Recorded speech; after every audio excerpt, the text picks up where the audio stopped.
Pour terminer cette série, j'aimerais vous partager quelque chose de plus personnel. Pendant longtemps, j'ai accordé beaucoup d'importance à certaines personnes que Dieu avait placées sur mon chemin. Je voyais leur assurance, je voyais leur connaissance, je voyais leur influence. Et comme beaucoup de croyants, je pensais qu'ils voyaient forcément les choses plus clairement que moi.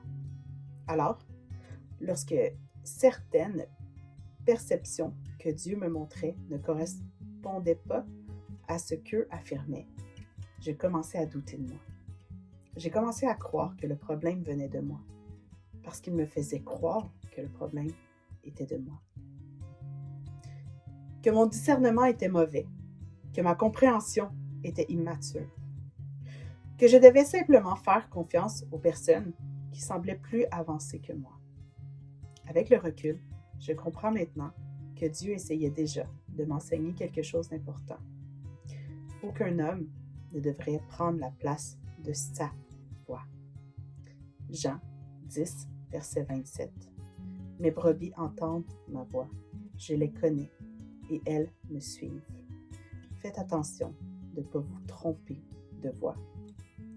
Même les meilleurs enseignants restent des humains. Même les ministères les plus influents peuvent se tromper. Même les personnes sincères peuvent parfois parler selon leur propre compréhension plutôt que celle du Saint-Esprit. Cela ne signifie pas qu'il faut rejeter tout le monde. Cela signifie simplement que notre dépendance première doit toujours demeurer en Dieu. J'ai vécu certaines situations qui m'ont profondément blessée.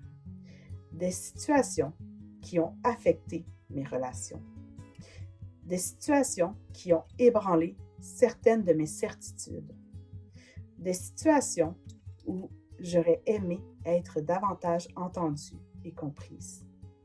Sur le moment, je ne comprenais pas pourquoi Dieu permettait tout cela. Aujourd'hui, je vois que ces épreuves ont produit quelque chose de précieux. Elles ont brisé une dépendance excessive envers l'opinion des hommes. Elles m'ont appris à chercher Dieu avant de chercher l'approbation.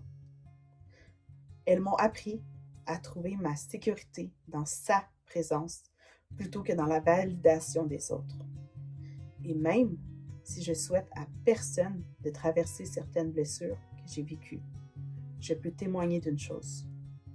Dieu est capable de transformer ce que l'ennemi voulait utiliser pour nous détruire en un outil de croissance.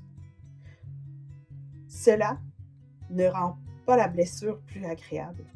Cela ne justifie pas les mauvais comportements. Mais cela démontre la puissance de Dieu à faire concourir toute chose au bien de celui qui l'aime.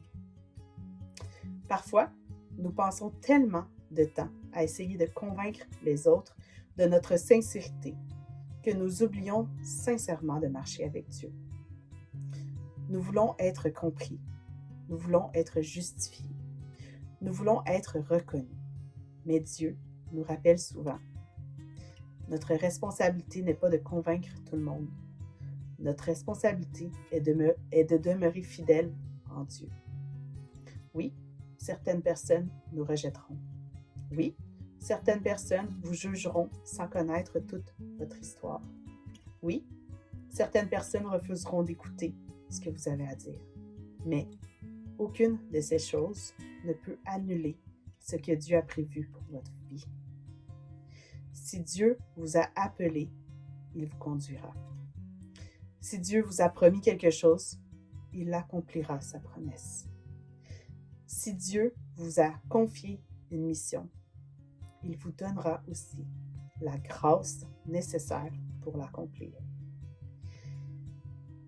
Peut-être que votre chemin ne ressemble pas à celui des autres. Peut-être que vous avancez plus lentement.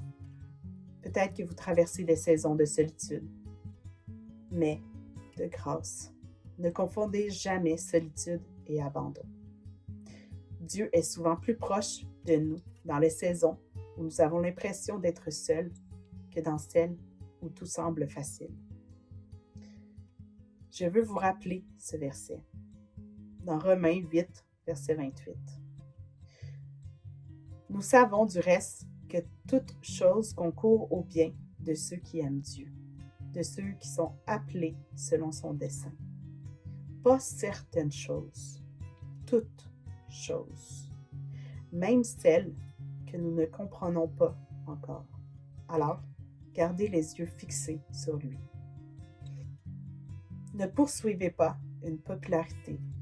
Ne poursuivez pas la reconnaissance. Ne poursuivez pas la compassion. Poursuivez sa présence. Et laissez-le s'occuper du reste. Shalom, bien-aimés, et soyez abondamment bénis. J'aimerais finir avec ce verset. Hébreux 6, verset 10.